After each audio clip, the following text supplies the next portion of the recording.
बोलो सदगुरुदेव की जय। बोलो सब संतन की जय। बोलो सब संगत की जय। सज्जनों, सत्संग लगातार बरवारीपुर रायबरेली में चल रहा है और आप लोग जितना ध्यान पूर्वक सत्संग को सुन रहे हैं, 1 घंटा अपना कीमती समय निकालकर सत्संग में दे रहे हैं, इसके लिए पुनः मैं आप सभी को कोट कोट नमन करते हुए आज का सत्संग मैं प्रारंभ करता हूं। कल आपने जाना कि भोग योनि क्या होती है। कल आपको बताया कि वास्तव में राधा और कृष्ण का प्रेम क्या है। और कल हमने बताया था, एक श्रोता ने प्रश्न किया था कि ये कितने प्रकार के कोष होते हैं। तो उत्तर है कुल 5 कोष होते हैं और ये 5 कोष की एक परिक्रमा होती है। पुराणों में इसका जिक्र भी है कि काशी, वाराणसी काशी में 84 कोष की पहले यात्रा होती थी, अब उसको घटा दी गई है और वहां पे एक मान्यता है कि 5 कोष की परिक्रमा की जाती है और ये 5 कोष की परिक्रमा स्वयं श्री राम जी अपने परिवार समेत उन्होंने की थी। ये पुराण के माध्यम से जो है भौतिक रूप से आपको बताया जाता है, वास्तविक रूप से ये 5 कोसी जो यात्रा है, ये 5 कोष, ये कोष क्या है? अगर हम भौतिक दृष्टि में देखते हैं तो 1 कोष, 2 कोष, 3 कोष, 4 कोष, 5 कोष, यानी 1 कोठा, 2 कोठा, 3 कोठा, 4 कोठा, 5 कोठा। तो ये 5 कोष है, जिसमें पहला है अन्नमय कोष। ये शरीर के अंदर, ये शरीर जो है मास्टर साहब, इस शरीर के अंदर में 5 कोष की यात्रा बताई गई है। वही यात्रा जो इसके अंदर बताई गई है, वही भौतिक रूप से काशी विश्वनाथ में बताई गई है। जैसा कि मैंने पहले बताया कि गंगा जमुना सरस्वती का जिस प्रकार से प्रयागराज में संगम बताया जाता है, भौतिक रूप से समझाने के लिए वास्तविक रूप से आपके शरीर में है इंगड़ा, पिंगड़ा और सुखमना, ये 3 नाड़ियां गंगा जमुना सरस्वती हैं और जब कंठ में मिलती हैं, यहां संगम होता है, तो आपका ये स्वर निकल रहा है। ठीक है, वैसे ये कोष है। पहला है अन्नमय कोष, दूसरा है प्राणमय कोष और तीसरा है विज्ञानमय कोष और चौथा है आपका मनोमय कोष और 5वां कोष है आपका आनंदमय कोष। तो इसको बहुत ही गंभीरता से समझने की जरूरत है। जो हमारे योगाचार्य होते हैं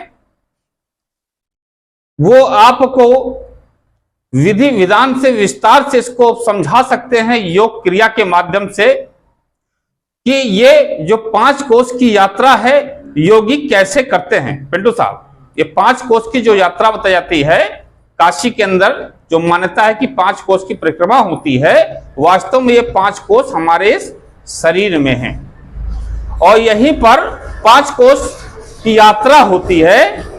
और पहला क्या है बताया?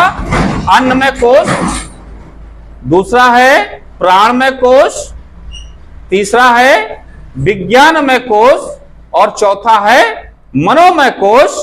और मनोमय कोष के बाद 5वां कौन सा है? आनंदमय कोष। यानी जब आप अपने इस शरीर, जो स्थूल शरीर है और जो एक सूक्ष्म शरीर है, जैसा कि मैंने कल के सत्संग में बताया था कि सूक्ष्म शरीर क्या होता है और स्थूल शरीर क्या होता है। तो जब आप अध्यात्म स्वरूप चैनल के माध्यम से जो दर्शक सुन रहे हैं और जिसने भी ये श्रोता ने पूछा है सवाल, तो 5 कोस की परिक्रमा पर मैं जिक्र कर रहा हूं, इसको गंभीरता से आप देखिए। तो पिंटू साहब, ये क्या है? 5 कोस की यात्रा करनी होती है। ये 5 कोस की यात्रा इतनी आसान यात्रा नहीं है। इसको एक योगी कर सकता है, इसके लिए साधना करनी पड़ती है, साधना पड़ता है। अन्नमय कोश पर जब आप साधेंगे, वहां पहुंचेंगे, उसके बाद जब आप ऊपर जाएंगे तो प्राणमय कोश को समझेंगे। प्राणमय कोश को जब आप पार करेंगे तब आप विज्ञानमय कोश में पहुंचेंगे।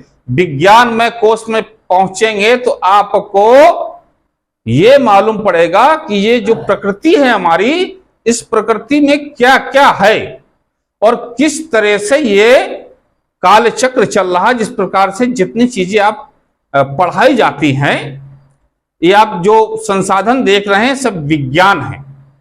कुछ लोग कहते हैं कि विज्ञान पर आधारित है अध्यात्म, वो लोग गलत कहते हैं। वास्तव में अध्यात्म पर आधारित है विज्ञान। विज्ञान नहीं था, उससे पहले प्रकृति आई है, पहले सृष्टि बनी है। पहले कौन था? एक ईश्वर परमात्मा। परमात्मा के बाद ही तो इच्छा, मन, फिर ये सृष्टि बनी है। और ये सृष्टि बनी है तभी तो मनुष्य ने विज्ञान की खोज किया है। कि पहले विज्ञान आ गया था। पहले क्या आया था? पहले ज्ञान आया था, उसके बाद विज्ञान आया है। यदि पिंटू साहब ज्ञान ही नहीं होता तो विज्ञान कैसे? यदि ज्ञान ही नहीं तो विज्ञान कैसे? लेकिन तथाकथित आज के जो लड़के पढ़े लिखे प्रोफेशन हैं, वो कहते हैं कि विज्ञान पर आधारित है अध्यात्म।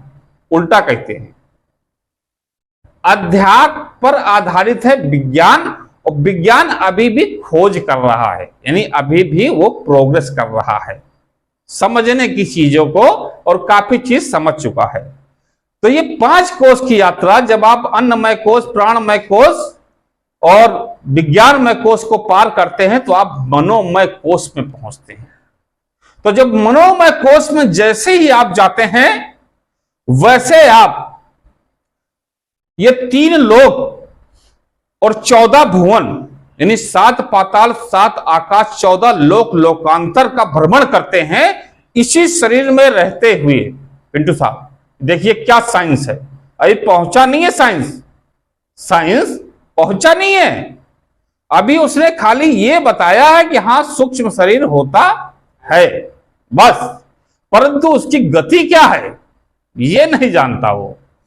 तो जब आप मनोमय कोश में पहुंचेंगे तो मनोमय कोश में पहुंचते आपकी इतनी तीव्र आपका ज्ञान हो जाएगा कि आप पूरी सृष्टि को, पूरे ब्रह्मांड को बिना किसी पुस्तक के, बिना किसी ग्रंथ के, आप उसको बहुत विधिवत लाइव टेलीकास्ट कर सकते हैं।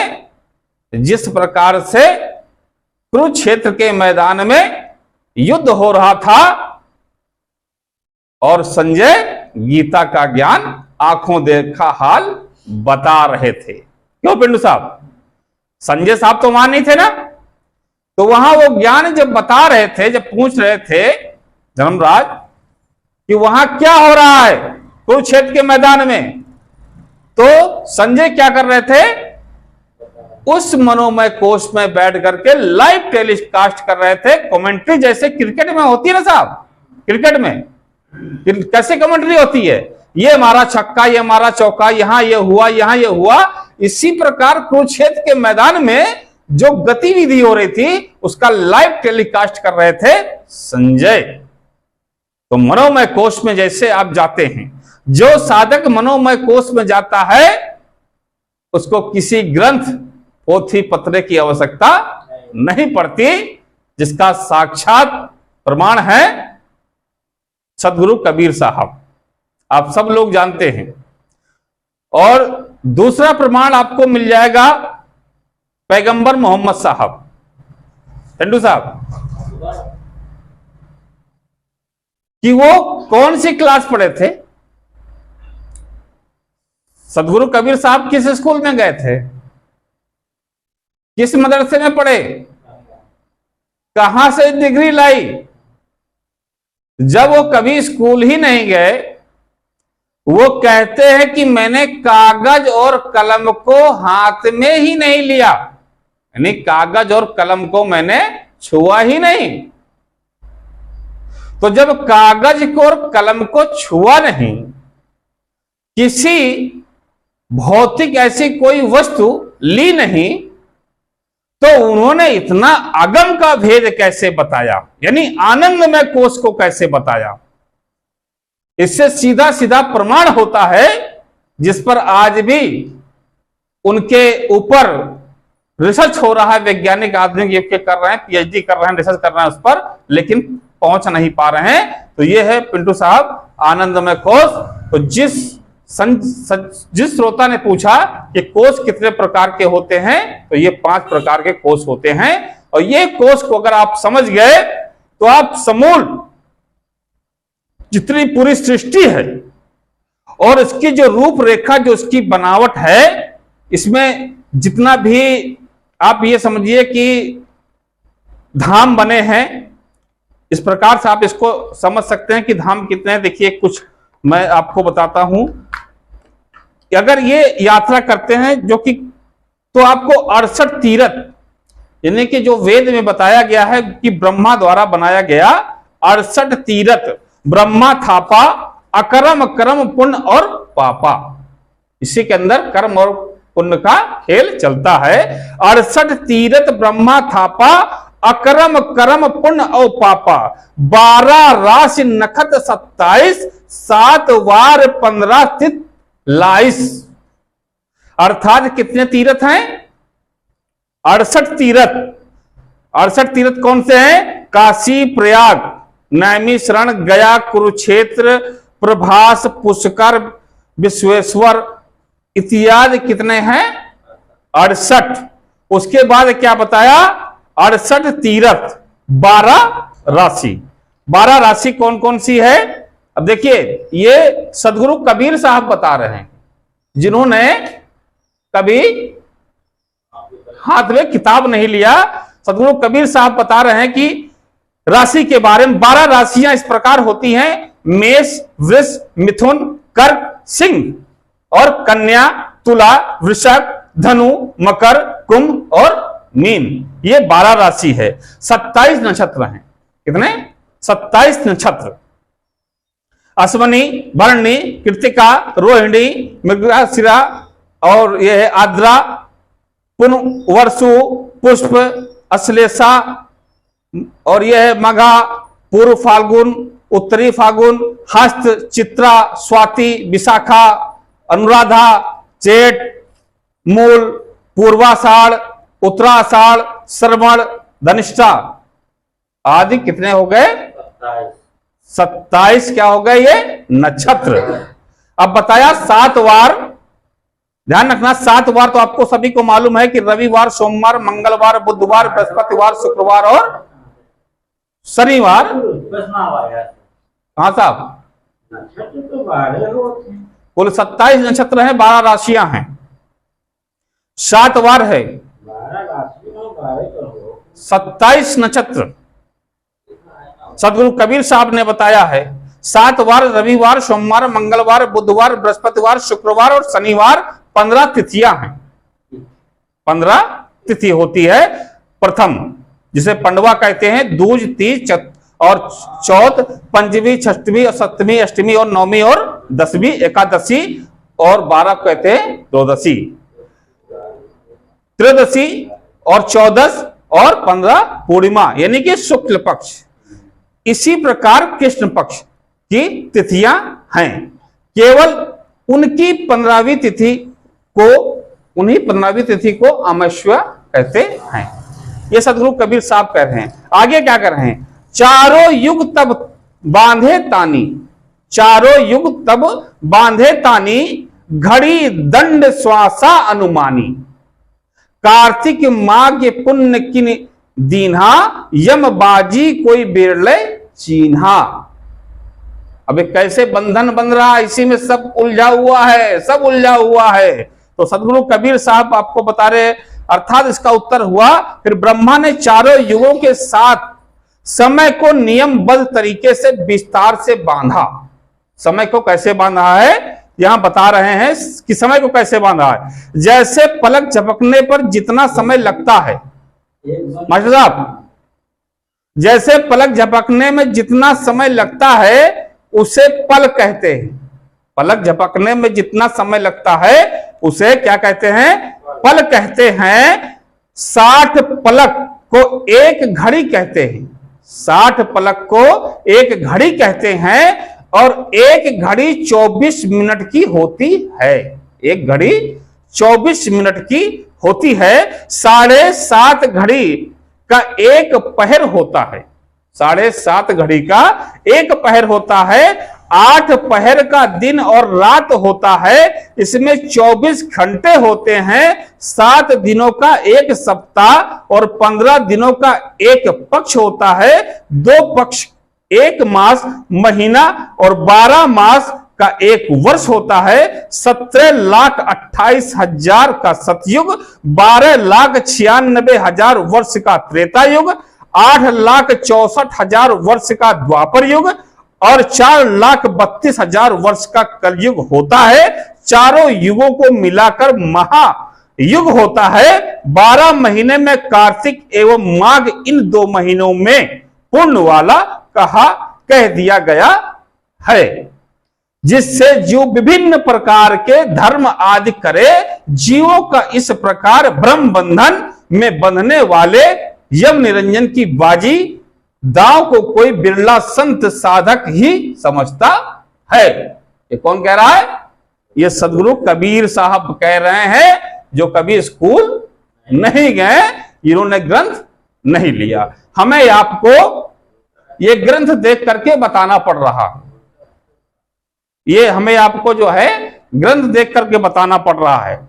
ठीक है, अब आप क्लियर हो गया, समझ गए आप लोग कि 5 कोष क्या होती है और नक्षत्र कितनी है, राशियां कितनी हैं और पक्ष कितने हैं। ये साहब ने बहुत अच्छी तरह विस्तार से बताया। अब आज का एक श्रोता का प्रश्न आया है, वो बीटेक के छात्र हैं, बीटेक के छात्र यानी इंजीनियर हैं। उनका एक प्रश्न आया है कि ये सत्संग या जो सत्कर्म होता है, इसका आवश्यकता हम लोगों को नहीं होती। पिंडू साहब, हम लोगों को सत्संग की आवश्यकता नहीं होती। यानी कि बीटेक का छात्र जो इंजीनियर है उसकी तरफ से, उस सज्जन की तरफ से समस्त वो छात्र पूछ रहे हैं कि गुरुजी, इससे उनको ऐसा लगता है कि इससे जो है तो पूरी सृष्टि का विकास ही रुक जाएगा। यानी सब अगर साधु बन गए तो फिर पढ़ाई लिखाई का कोई महत्व नहीं रहेगा। ये उनका विचार है और ये प्रश्न भी है। तो इसका उत्तर यह है, मैं शंका हुई कि अगर हमने सत्संग सुन लिया या भक्तिमय हो गए तो ये अगर इसी प्रकार से सब हो जाएंगे तो सारे छात्र, सारे बच्चे पढ़ाई को छोड़ देंगे तो उनका क्या होगा? ये सृष्टि ही रुक जाएगी। तो उनके संख्या का समाधान मैं इतना ही करने का प्रयास करता हूं मास्टर साहब, कि आपने जो भी भौतिक शिक्षा ली, कागज की डिग्री ली, आप इंजीनियर बने, बीटेक किया, एमटेक किया, इसका मुख्य उद्देश्य क्या था? कोई ना कोई तो उद्देश्य रहा होगा। और उद्देश्य से पहले मैं सिर्फ इतना जानना चाहता हूं कि जब ये भाव आपके अंदर आया कि ये डिग्री, बीटेक एमटेक की जो हमारी डिग्री है, इस डिग्री के होते हुए किसी सत्संग की आवश्यकता नहीं होती। ये आवश्यकता 50 वर्ष के बाद वालों के लिए है। ठीक है, तो पहली बात तो किसी के मत में आप आए होंगे, किसी ने आपकी मति दी होगी ना, आपके अंदर विचार दिया होगा ना, ऐसा किसकी आवश्यकता नहीं होती। तो आपने कोई कामना किया होगा, यानी कोई इच्छा जाहिर की होगी ना। पिंटू साहब, यदि आपने कोई टेक्निकल काम सीखा या कोई शिक्षा ली है भौतिक, तो उसका कोई उद्देश्य होगा। उद्देश्य क्या होगा? उद्देश्य यही होगा कि हम पढ़ाई लिखाई करके एक कागज की डिग्री लेंगे और उस डिग्री से हम क्या करेंगे, एक नौकरी करेंगे, एक नौकरी करेंगे।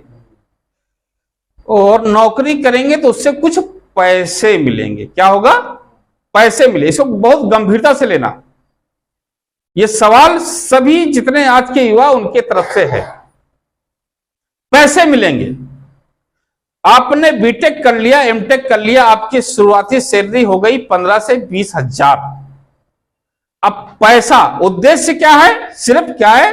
पैसा, पैसा कमाना। ठीक है, आपने पैसा कमा लिया, लेकिन पैसा कमाने से क्या होगा? फिर आप कहेंगे पैसा इसलिए कमाते हैं कि हमें सुख शांति मिले। क्यों पिंटू साहब? पैसा किस लिए कमाते हैं? कि सुख और शांति। और एक होता है ऐश्वर्य। ऐश्वर्य यानी थोड़ी मेरी कीर्ति भी समाज में रहे कि देखो बहुत बड़ा आदमी है। तो पैसा आपके पास आ गया। मानिए आपने 15 से 20 हजार की नौकरी कर ली, या आपको मैंने 50,000 रुपए महीना दे दिया, या मानिए मैंने आपको 1,00,000 रुपया महीना दे दिया। मानिए आपकी कंपनी के बॉस ने आपका बहुत अच्छा काम देखा, आपने लगातार पढ़ाई किया, पूरे तन मन धन से लगे रहे और 12-12 घंटे पढ़ते रहे, आपने थ्योरी और प्रैक्टिकल बहुत अच्छा किया और 2 साल किसी नौकरी में अच्छी तरह जॉब कर लिया और आपके बॉस खुश हुए, आपको 1,00,000 की सैलरी कर दी। फिर तो आप सुखी हो गए। तो क्या आपको पता है कि सुख क्या है और शांति क्या है? सुख और शांति कैसे मिलती है? भौतिक सुख क्या है? आध्यात्मिक सुख क्या है? आपने भौतिक ज्ञान तो लिया साहब, आपने भौतिक ज्ञान तो लिया, धन को सब कुछ समझ लिया, तो भौतिक धन से आप मकान खरीद सकते हैं परंतु घर नहीं। पहली बात, भौतिक धन से 1,00,000 रुपए जो आपकी सैलरी आई उससे आप मकान खरीद सकते हैं, घर नहीं। एक, उससे आप बिस्तर खरीद सकते हैं, नींद नहीं। उससे आप अपनी काम वासना तृप्त करने के लिए कोई शरीर खरीद सकते हैं, प्रेम नहीं। क्यों मास्टर साहब? खरीदा जा सकता है पैसे से। तो सुख कैसे होगा? आपको सुख लगता है कि मुझे 1,00,000 रुपया मिल गया तो सुखी हो गया, इसकी आपने इच्छा कहां से की? इच्छा आप इसको समझिए कि जैसे ही आपने इंटर पास किया और आपके अंदर ये किसी ने आपको मति दे दी कि आप बीटेक कर लीजिए, आप एमबीबीएस कर लीजिए, नीट की परीक्षा निकालिए, क्यों? सैलरी अच्छी होगी, यानी पैसा मिलेगा। इच्छा किया तो आपकी इच्छा हुआ, बीटेक कर लिया, आपकी इच्छा कितना होगी? 15-20 हजार की नौकरी होगी। इच्छा होगी साहब, मिल गई 15-20 हजार। फिर आप 2 साल नौकरी करने के बाद जब आप दूसरे को देखेंगे, नहीं ये तो बहुत कम लग रहा है, मेरी सैलरी 50,000, इच्छा हुई 50,000। 50,000 होने के बाद फिर आपकी इच्छा होगी 1,00,000। 1,00,000 होने के बाद भी क्या खत्म हो जाएंगे? आपको सुख मिलेगा? नहीं मिलेगा। फिर भी आपके अंदर राग और द्वेष रहेगा। इच्छा होगी ये तो बहुत कम है, हमारे पड़ोसी वाला जो है उसको 2,00,000। आपको अगर 10 करोड़ रुपया भी दे दिया जाएगा ना, तब भी आपको पता नहीं होगा और सुख की अनुभूति नहीं होगी, क्योंकि सुख जहां आप ढूंढ रहे हैं भौतिक में, उसमें सुख कहां है? उसमें तो इच्छा और संकल्प। पिंटू साहब क्या है? इच्छा संकल्प। एक पहेली खत्म करो, दूसरी शुरू, और दूसरी खत्म करोगे, तीसरी शुरू। एक इच्छा के पूरी करो, दूसरी तैयार, दूसरी करो, तीसरी तैयार। हर पर हल क्षण आपका कुरुक्षेत्र के मैदान में युद्ध में ही कूदे रहोगे। और ये इच्छा और मन संकल्प में उलझ करके उलझे रहोगे। सुख कहां मिलेगा? सुख इसलिए नहीं मिलेगा क्योंकि सुख आपको लगता है कि भौतिक, यानी भौतिक जो गाड़ी ले लिया उसमें सुख है, कभी नहीं मिलेगा। क्यों? जिस व्यक्ति को यही नहीं पता होगा कि मकान और घर में क्या अंतर है, जिस व्यक्ति को यही नहीं पता होगा कि बिस्तर और नींद में क्या अंतर है, जिस व्यक्ति को यही नहीं पता होगा कि वासना और प्रेम में क्या अंतर है, तो उसे सुख कैसे मिलेगा? सुख तो तब होगा ना जब ज्ञान होगा। अभी तो ज्ञान ही नहीं मिला, अभी तो ज्ञान ही नहीं मिला। आपने तो व्यवहारिक शिक्षा लिया, धन कमाने के लिए शिक्षा लिया है, और दूसरा चीज जो होता है वो है ज्ञान। अभी आपने ज्ञान कहां लिया? अभी तो आप पैदा ही नहीं हुए। क्या पिंटू साहब? अभी तो आपका जन्म ही नहीं हुआ मनुष्य में, अभी ज्ञान कहां लिया? ज्ञान तो तब होता ना जब आपको यह पता होता कि मैं कौन, मैं कौन। अभी तो आप भूले भूले घूम रहे हैं कि ये मेरी किताब, ये मेरा हाथ, और ये मेरे कपड़े, और ये मेरी नोट। परंतु आप कौन नहीं जानते। जब आप अपने स्वयं को नहीं जानते, अध्यात्म स्वरूप को नहीं जान पाए, अपने आप को ही नहीं समझ पाए, तो दुनिया को जानने से क्या मतलब होगा? पिंटू साहब, दुनिया को जानने से क्या लाभ जब स्वयं को नहीं जाने? अभी तो आपका ज्ञान में जन्म ही नहीं हुआ, अभी तो का भी नहीं सीखा ज्ञान का, तो सुख और शांति की अनुभूति कैसे होगी? क्योंकि अभी तो आप बाहर बाहर बाहर ढूंढ रहे हो। और कोई पैसे देके सुख मिलता तो बहुत से अमीर आदमी कुछ नहीं करते, पैसा देके ही सब खरीद लेते। कभी कोई मंदिर मस्जिद गुरुद्वारा भटकने की आवश्यकता नहीं थी। क्यों मास्टर साहब? अगर पैसे से सुख मिलता और पैसे से ही शांति मिलती तो देखिए, चाहे आप मोदी हो, चाहे राहुल गांधी हो, या आपके जितने बड़े बड़े नेता हैं आज के देश के, वो सब कहां जाते हैं? कभी इस मंदिर, कभी उस मंदिर, कभी उस गुरुद्वारे, कभी उस पैगंबर, कभी उस पीर, जाके माथा फोड़ते हैं, गली गली ढूंढते हैं। अगर उनको पैसे से सुख मिलता तो पैसा फेंकते। भाई राजा है, अब प्रधानमंत्री से बड़ा कौन? देश का राजा है, पूरा खजाना उसी के पास, जितना चाहे उतना दे दे। मतलब यह है कि आप पैसे से क्या नहीं खरीद सकते? सुख नहीं खरीद सकते, पैसे से आप शांति नहीं खरीद सकते, और पैसे से आप नींद नहीं खरीद सकते। तो आपका मतलब क्या? इस पैसे का क्या मतलब? कुछ नहीं होगा।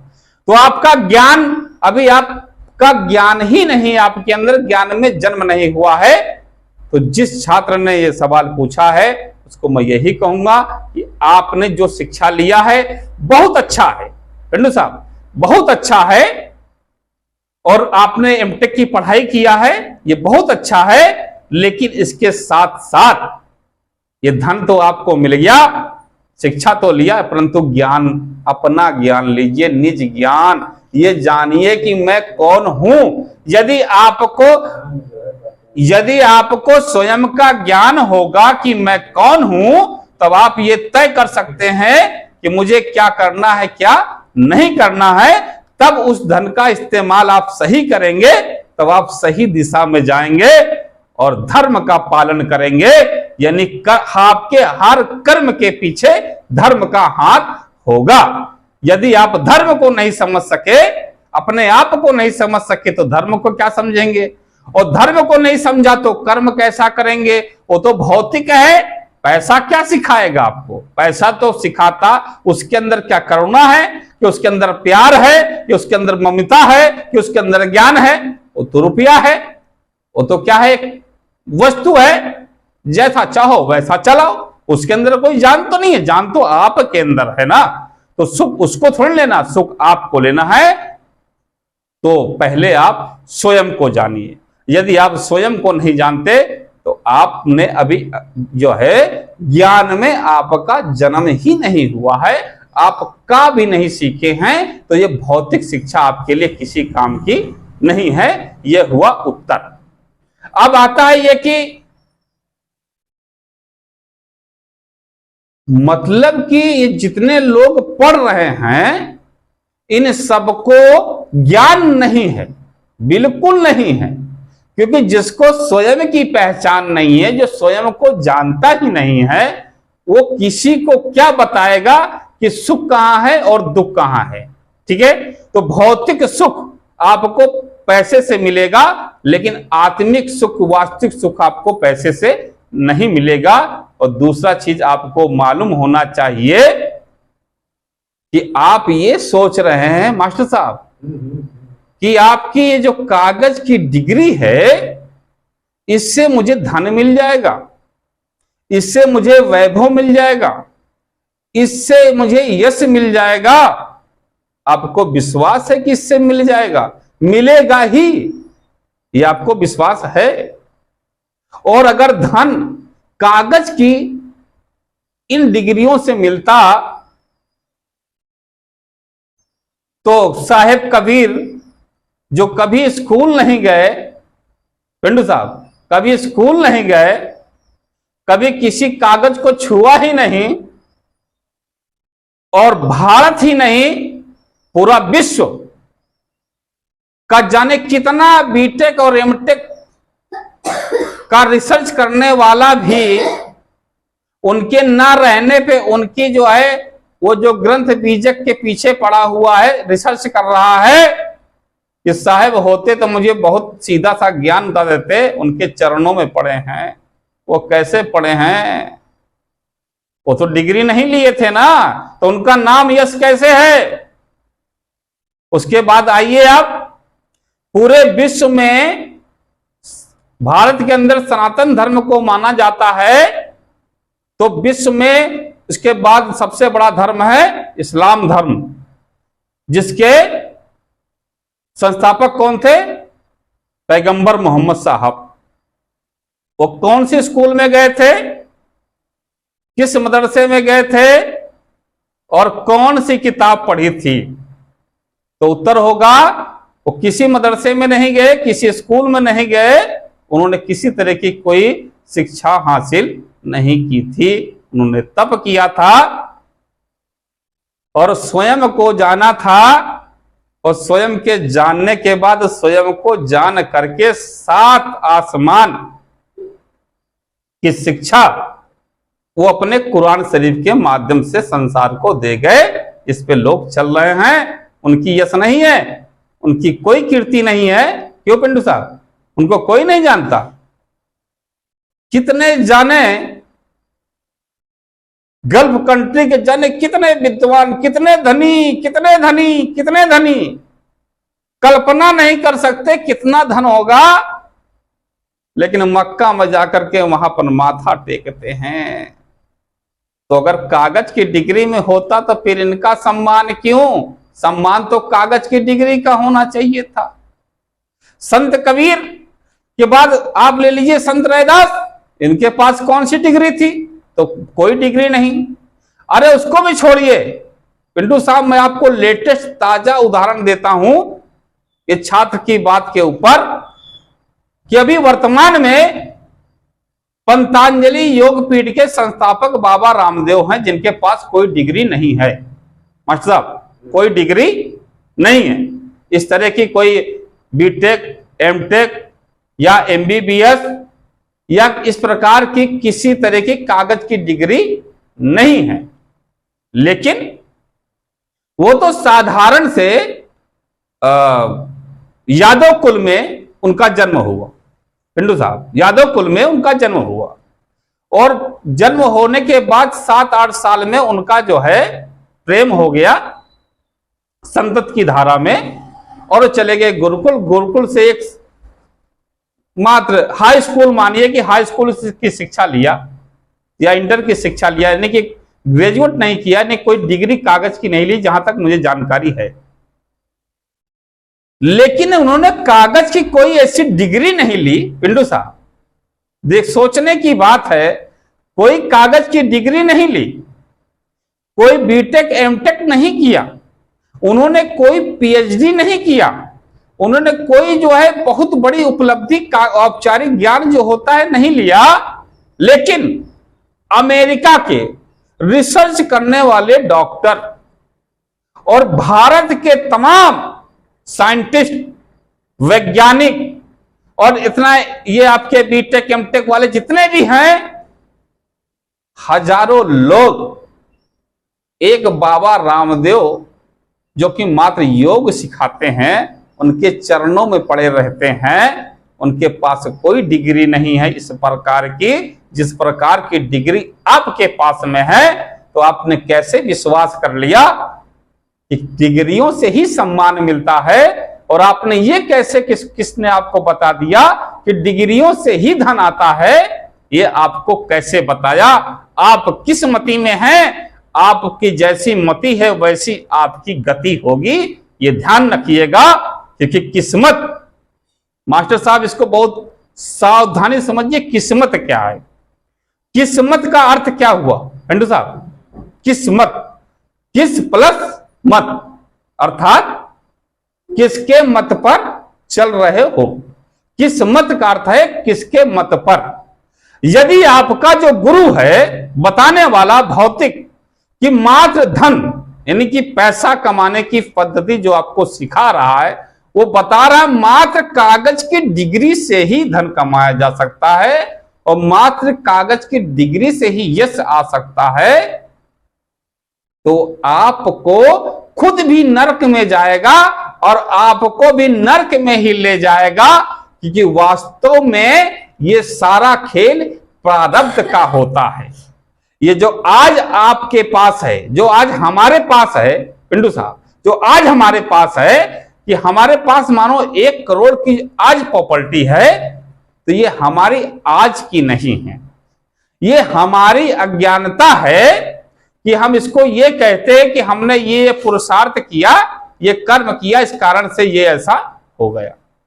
ये हमारी भूल है, ये हमारे प्रारब्ध का पुण्य और पाप कर्मों का लेखा जोखा है, ये पहले से ही तय था।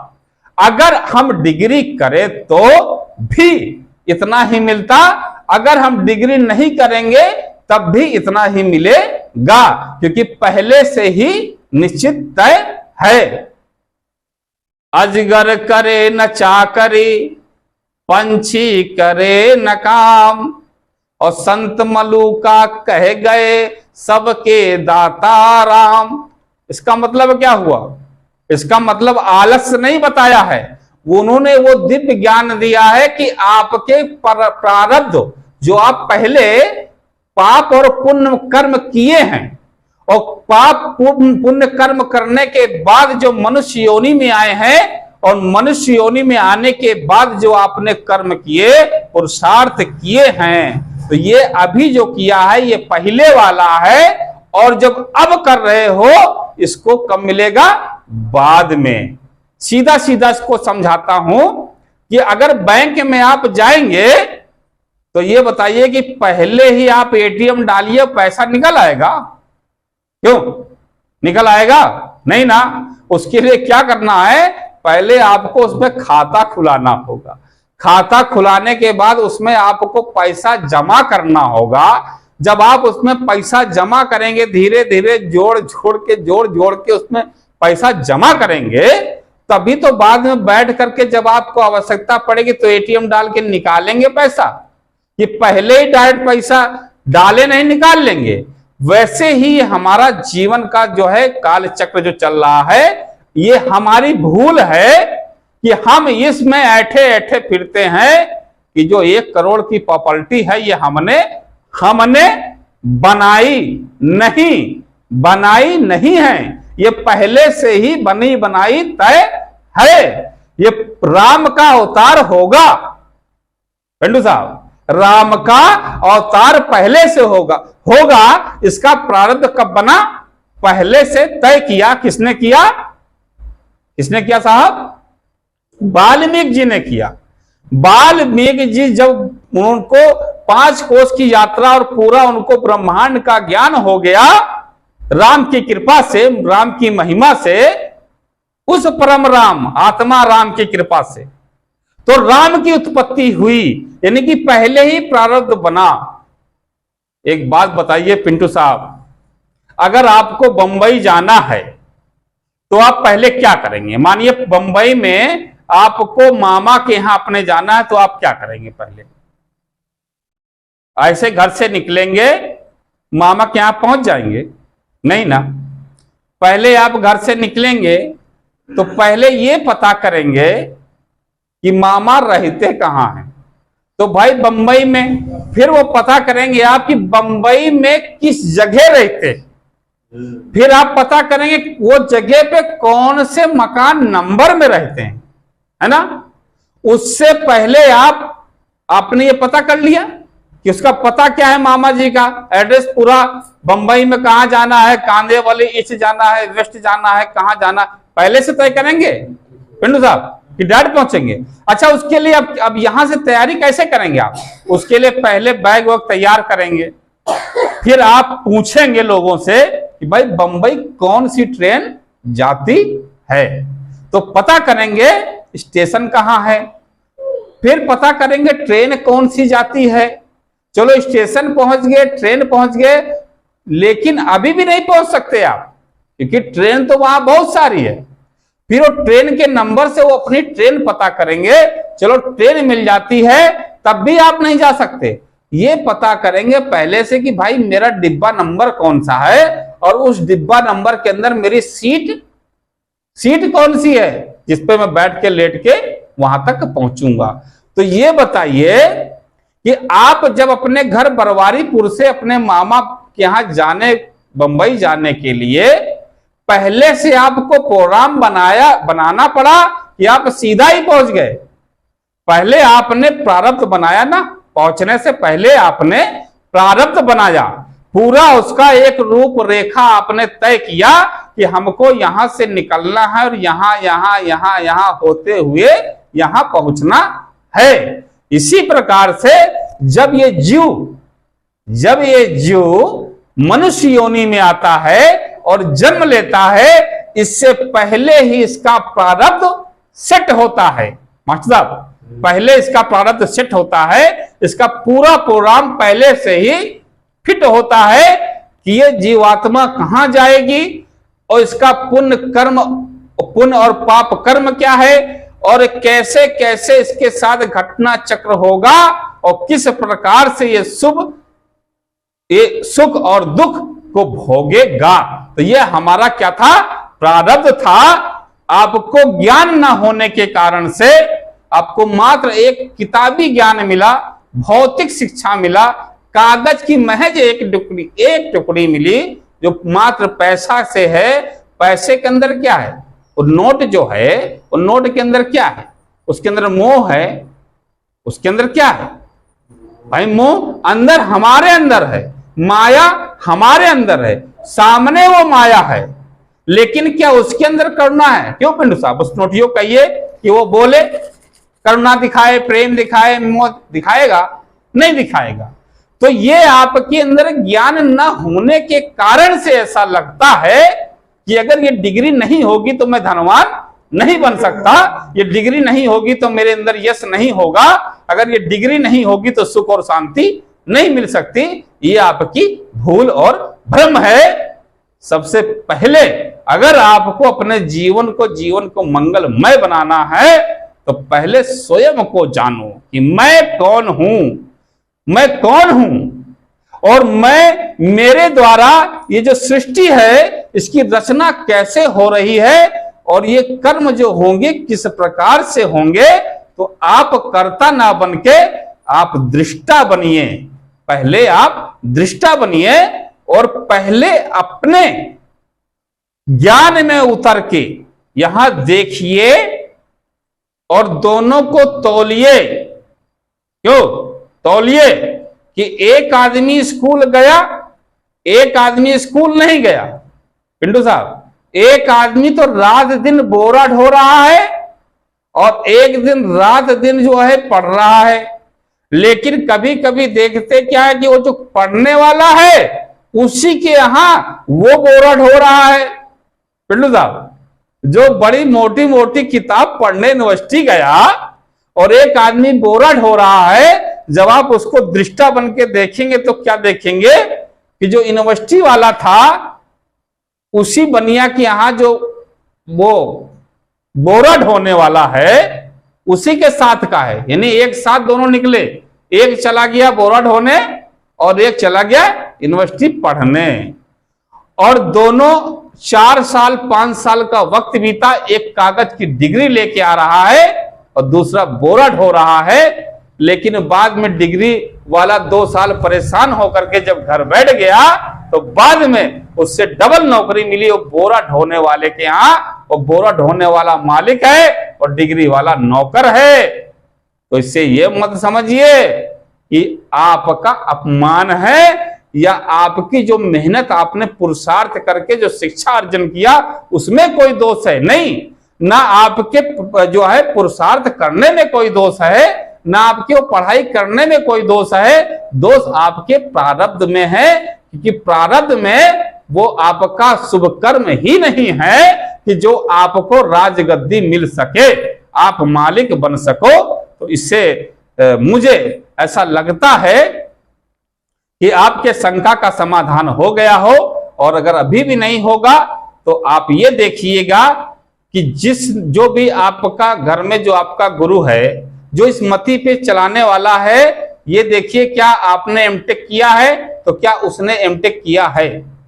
क्या उसने एमटेक किया है? अगर उसने एमटेक किया है तो ठीक है। अच्छा, एमटेक अगर नहीं किया है तो ये देखिए कि वो 50 करोड़ का मालिक है या नहीं है।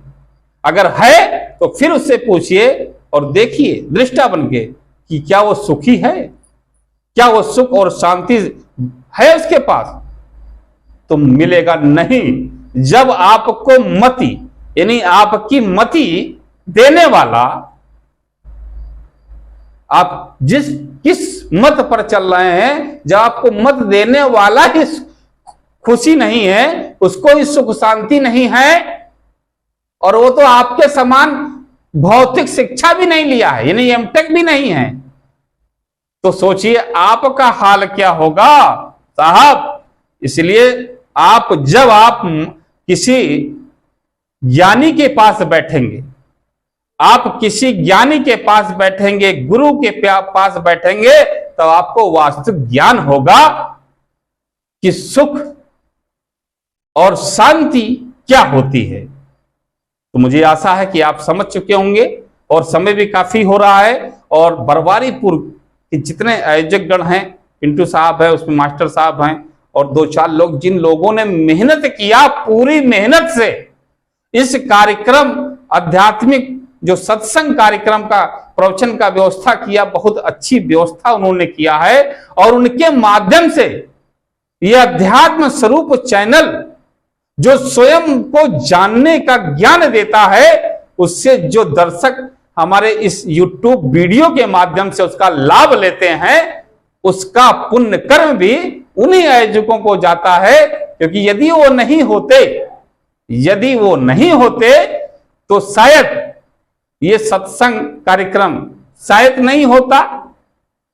वो है तभी हुआ, तो उनका भी शुभ कर्म और उनका ये पुरुषार्थ के माध्यम से जितने श्रोतागण हैं और जितना अध्यात्म स्वरूप चैनल के माध्यम से, ये अध्यात्म स्वरूप चैनल के माध्यम से दिव्य ज्ञान ले रहे हैं दिव्य आत्माओं, आपसे मैं पुनः यही निवेदन करूंगा कि जिस प्रकार से बरवारीपुर के ये सभी पुण्यात्मा पुरुषार्थ कर रहे हैं, उसी प्रकार से आपका भी इतना ही पुरुषार्थ होना चाहिए कि आप इस वीडियो को, आप यहां बरवारीपुर तक नहीं आ सकते, क्योंकि इस वीडियो को मध्य प्रदेश में लोग देख रहे हैं, कुछ लोग बॉम्बे में देख रहे हैं, कुछ लोग इसको राजस्थान में भी देख रहे हैं, कुछ लोग इसको हरियाणा में भी देख रहे हैं, कई राज्यों में इस वीडियो को देखा जा रहा है, वहां से क्वेश्चन और प्रश्न भी आ रहे हैं। तो आप सब लोग यहां नहीं आ सकते, लेकिन आप इस वीडियो को शेयर करके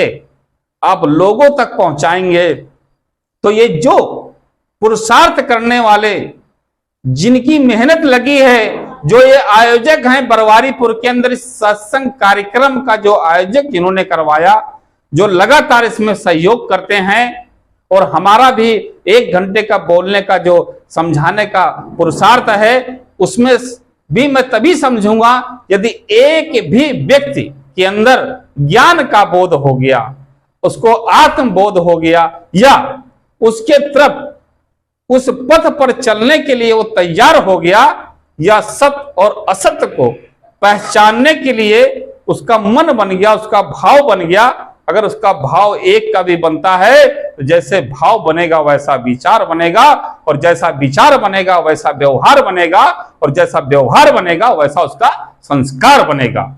और अगर उसका संस्कार ऐसा बनेगा, धर्म युक्त बनेगा, तो पूरे भारत का नहीं अपितु पूरे विश्व का कल्याण करेगा। इसलिए इसी आशा के साथ मैं आप सभी से यही निवेदन करूंगा कि आप इस चैनल को जिस प्रकार से 1 घंटा आप दे रहे हैं, बहुत गंभीरता से आप इसको सुन रहे हैं, इसको आप फैलाइए, इसका प्रचार प्रसार करिए। वही पुण्य जो यहाँ के आयोजकों का है, जो 1 घंटा यहाँ पर बैठ करके जो संगत बैठी है, दिव्यात्मा बैठी है, उसका जो पुरुषार्थ है, और जो मैं 1 घंटे यहाँ पर प्रवचन दे रहा हूं, मेरा पुरुषार्थ है, ये सारा पुरुषार्थ के बराबर आपका पुरुषार्थ होगा यदि आप इस वीडियो को मात्र शेयर करते हैं, और शेयर करने से किसी भी दिव्य आत्मा ने अगर इस पर विचार कर लिया, उसका कल्याण उसका ही कल्याण नहीं होगा,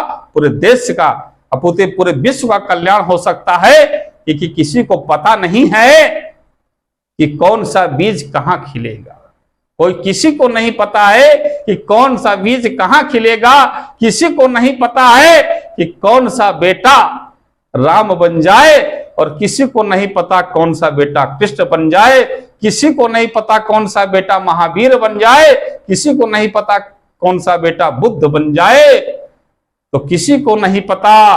और ज्ञान कब हो जाए, वैराग कब जग जाए, इसका कोई समय नहीं है। तो आज का सत्संग का मैं यहीं पर समापन करूंगा, और आशा है कि आप सभी युवा साथी जितने लोग इस अध्यात्म स्वरूप चैनल के माध्यम से सुन रहे हैं, उनकी शंका का समाधान होगा। और दूसरा प्रश्न एक छोटा सा है, उसका उत्तर मैं हल्का से देता हूं, बाकी बाद में विस्तार से दूंगा क्योंकि समय बहुत हो गया। कि 50 वर्ष के बाद, मास्टर साहब, दूसरा क्वेश्चन था कि ये सत्संग और भक्ति इसको 50 साल के बाद करना चाहिए, 50 साल के बाद करना चाहिए, यानी कि 50 साल के बाद उसको पैदा होना चाहिए, जन्म होना चाहिए। अगर यही सोच लिया होता संत कबीर ने कि ये ज्ञान जो है ना, इसकी शुरुआत हम 50 साल बाद करेंगे तो क्या होता। अगर संत रैदास ने सोचा होता कि मैं 50 साल बाद करूंगा, इस पर विचार करूंगा, तब क्या होता। अगर राम यही कहते कि मैं तो सत्य का मार्ग 50 साल के बाद करूंगा, तब क्या होता। अगर यही कृष्ण कहते कि युद्ध के मैदान में गीता का, कुरुक्षेत्र के मैदान में गीता का जो है पाठ पढ़ाया, और महज ये सब अवध उम्र में थे, कोई बहुत ज्यादा इनकी उम्र नहीं थी, ये सब युवा थे, यानी कि इनकी सबकी युवा कितनी पढ़ाई के बाद तो गए थे। क्यों साहब भाई, गुरु वशिष्ठ से शिक्षा ग्रहण लेने के बाद रामचंद्र जी आते हैं, उसके बाद विश्वामित्र उनको लेके जंगल में चले जाते हैं, वही जाके उनका स्वयंवर होता है। स्वयंवर होने के बाद ही उनको राज दरबार में उनको जो है राजधर्म का पालन करने का मौका मिलता है, लेकिन बाद में उनको वनवास हो जाता है। तो अवध युवा ही तो थे, लेकिन वो कहते नहीं, मैं विश्वामित्र की बात को नहीं मानूंगा, मैं गुरु वशिष्ठ की बात को नहीं मान, 50 साल के बाद मानूंगा। तो 50 साल के बाद तो साहब पूरी रामायण ही खत्म हो गई। वो मानेगा कब तो यदि 50 साल पर हम छोड़ दें तो क्या 50 साल के बाद ज्ञान मिल सकता है? क्यों पिंटू साहब, आपको है विश्वास 50 साल के बाद मिल जाएगा? क्या 50 साल होने के बाद क्या ये इच्छा रूपी माया और मन रूपी जो काल है ये चुप बैठ जाएगा, ये हार मान लेगा, ये आपको कहेगा कि मैं तृप्त हो गया हूं, बस मैं तृप्त हो चुका हूं, अब मुझे कुछ नहीं, अब मुझे ज्ञान चाहिए, कहेगा? कहेगा क्या? या कहता है क्या? या जिस श्रोता ने पूछा है जरा पीछे घूम कर देखे कि क्या उसके पूर्वज 50 साल के कोई नहीं होंगे, तो क्या वो ज्ञान ले रहे हैं या वो क्या ज्ञानी बन गए? क्या उन्होंने 50 साल के बाद सत्संग शुरू कर दिया है? तो उत्तर होगा नहीं। यह इच्छा रूपी माया और मन, ये दोनों का खेला ऐसा है मास्टर साहब, 50 साल के नहीं आप 60 साल हो जाओ, और 60 नहीं आप 70 हो जाओ, 70 नहीं आप 80 हो जाओ, 80 नहीं आप 100 हो जाओ, तब भी लास्ट में क्या कहेगा? एक बार पिंटू साहब इच्छा, फिर एक बार, मात्र एक बार, फिर इच्छा एक बार। ये इच्छा खत्म नहीं होगी, ये राग और द्वेष खत्म नहीं होंगे। गुरु नहीं मिला, मिल गई नरक की खानी, मिल गई प्रेत्योनी, 1000 साल प्रेत बन के प्रेत आत्माओं में बाधक, या जा कीड़े मकोड़ों की नाली में और इसी पैखाने में कीड़े मकोड़े बनकर घूम, क्योंकि गुरु नहीं मिला तो ज्ञान नहीं हुआ। जब नाम ही नहीं है, गुरु ही नहीं है, तो युक्ति नहीं है, युक्ति नहीं है तो मुक्ति नहीं है। तो आशा है कि जो आज के युवा साथी, जिन लोग के अंदर ये प्रश्न होते हैं, उनका उत्तर मिला होगा। आज का सत्संग मैं यहीं पर समाप्त करता हूं, और जितने श्रोतागण, जितने भी दिव्य आत्माएं यहाँ पर इस अध्यात्म स्वरूप चैनल के माध्यम से, जो चैनल के माध्यम से जो है इसका श्रवण कर रही हैं, और जहां उपस्थित इसको जो है सुमरण कर रहे हैं ध्यान पूर्वक, उन सभी को मैं दिल से कोटि कोटि नमन करते हुए आज के सत्संग का यही समापन करता हूं। बोलिए सद